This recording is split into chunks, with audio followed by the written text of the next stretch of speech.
What's going on, guys? This is Matt Marinoff, Real Estate Recovery Group, and I'm so excited to have my dear friend, Ashley Gravano, on, and we're going to talk about her journey in the real estate industry and how far she's come from being in the industry since 1998.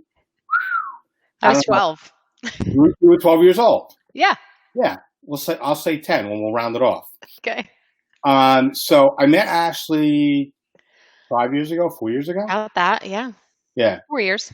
Something like that. And Ashley was working with a title company in the title industry.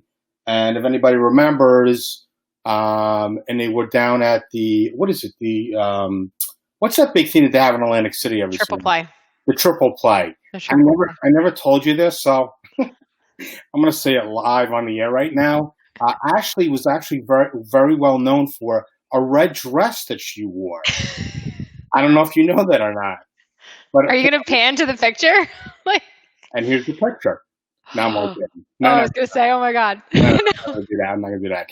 But yeah, so that was funny. So people, oh my God. And I'm like, relax, dude.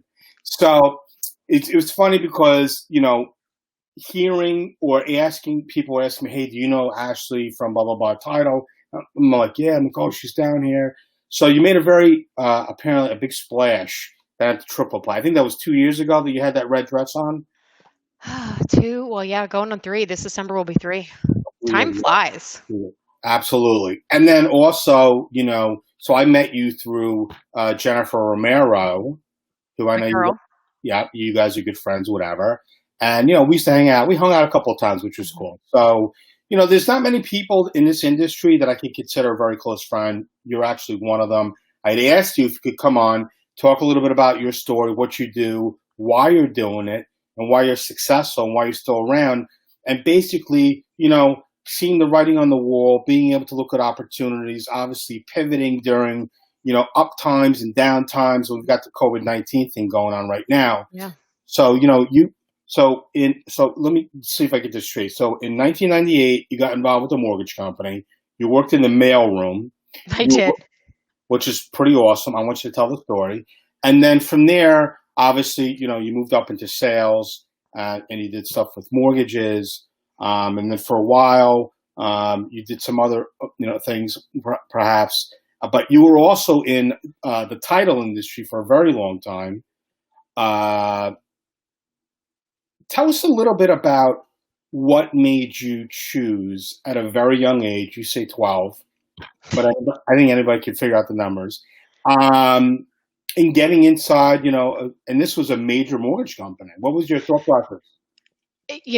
Everyone that you talk to says the exact same thing, that you fall into the mortgage space. I think real estate, being realtor, is a little bit different.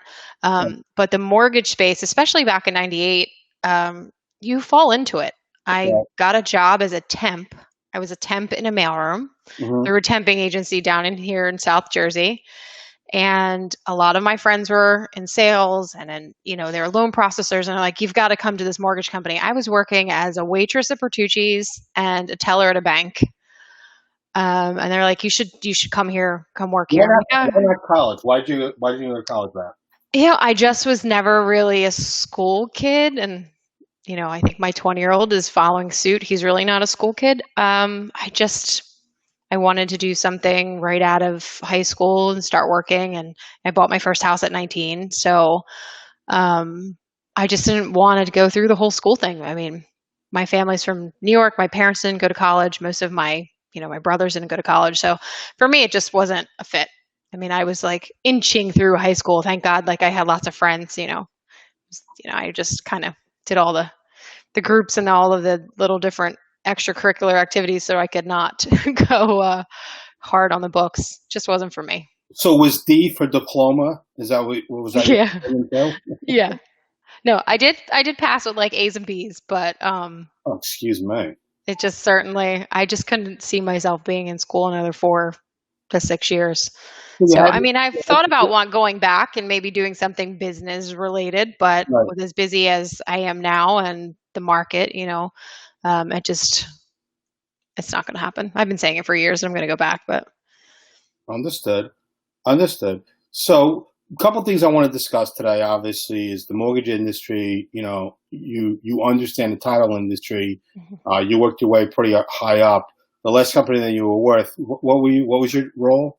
Your title? My last company, I was vice president of sales and marketing. So I was responsible for all the marketing as well as the sales team, bringing the brand, from a one state company to a multiple state company.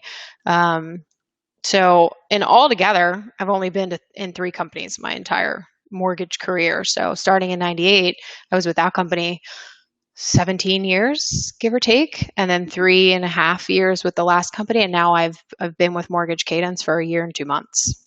So you don't jump around. You stay, you plant yourself, and you try Hmm. to do some type of growth with the company. And Yeah, obviously, if there's nothing there as far as growth, you max out. You're going to right. move on to something else. Right. Yeah. So starting in the mailroom, right? I mean, who wants to say that they're Michael J. Fox, right? Working in the mailroom. So I was in the mailroom for a little over a year and then moved over to the appraisal side and was helping in the appraisal world and then moved into sales and then moved into managing the sales team and then moved into the account manager role. Um, at the first company that I was with since I was 12 and was in the account manager role for 12 years. So I had about 37 clients, large lending clients that I was making sure they were happy and that they were growing and they were using us for the title business. And like you said, I did that for a long time and I was like, all right, I've been here since I was 12 and I'm now 30, so I should probably think about moving. Um, because I just didn't see that I could move up from that role. So I was, director of client accounts, and had a recruiter knock on my door and say, "Hey, there's this opportunity to help build a new company." And I said, "Well, it's kind of like a divorce." It was like a divorce. Like I literally cried in front of the CEO my last day because I grew up there and had tons of mentors there that I'm still very close with and still talk to on a regular basis. That's one thing about the mortgage industry. Like everyone's very close knit, regardless if you pivot to a different, going from title to appraisal or title to where I am now. Your mentors and your friends. It's just it's a family. So that's one thing I love about even though I'm in fintech software now, I'm still very close to everyone in the lending space. So it's good. Now, you can definitely tell, like, basically, so your personality is you're very social, and you like to build on connections and you like to connect people, which you have done obviously for me in my industry, and I appreciate that as well. Um, so, I guess the things I'd like to talk to you today about is the COVID situation, obviously, being a mom during COVID, um, obviously trying to stay, I guess, sane in the realm that we're in right now because everybody's not really uh, not used to staying home or they're not Mhm. used to working from a home environment and being quarantined. I run my business completely virtual and I've done it for many years, so it really wasn't like A that. hard pivot wasn't hard. Not at all. And my neighbors, one of my neighbors, works at the college. One of my neighbors works for Verizon. One of my neighbors is an electrician, Hen Foreman, in New York City. UPS. So to see everybody outside, they look lost. They're like Yeah. zombies. Yeah. They don't know how to basically. That they don't. They're out of their skin right now, so they don't Mhm. know what they're really doing. Which I feel bad.